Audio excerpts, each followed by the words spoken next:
For my second presentation, I had question 4, which part A is proving proposition 6.4 and B is proving proposition 6.5.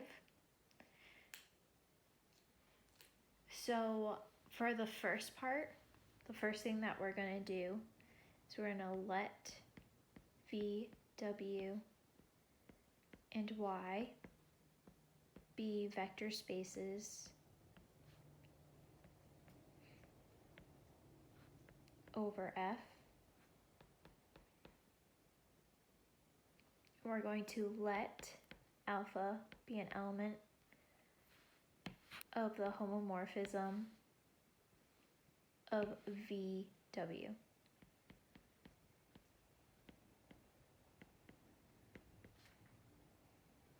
So now we're going to let V1 and V2 both be elements of the kernel of alpha. And we're going to let C be a scalar in F. So now we're going to consider alpha of V1 plus V2, which can then be rewritten as alpha of V1 plus alpha of V2, which is going to give us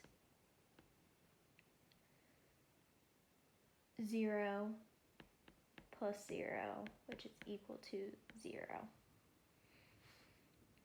So then V1 plus V2 is an element of the kernel of alpha. So there we have addition. Now we need to prove scalar multiplication. So now we're going to consider alpha of CV1, which is equal to C alpha of V1, which is the same thing as saying C times 0, which is equal to 0. So now we can say that CV1 is also an element of the kernel of alpha. Since we have both of these, now we can say the kernel of alpha is a subspace of V.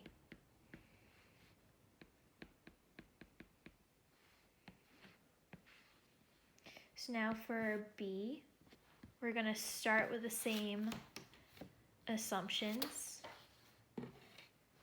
Let V, W, and Y be vector spaces over F, and we're going to let alpha be an element of the homomorphism of VW. Now we're going to let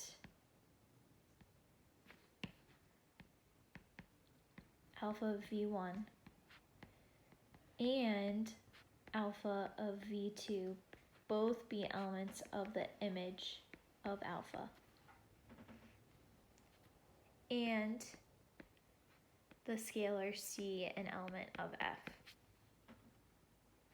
So now if we consider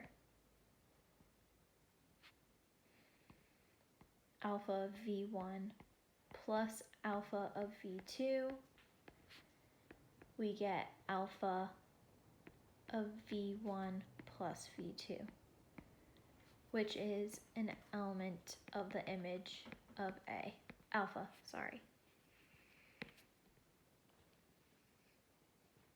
So now similarly, we can look at C alpha of V1, which is equal to alpha of CV1, which is also an element of the image of alpha.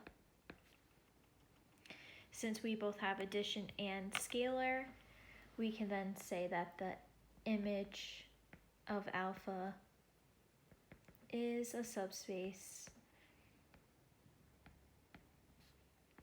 of W.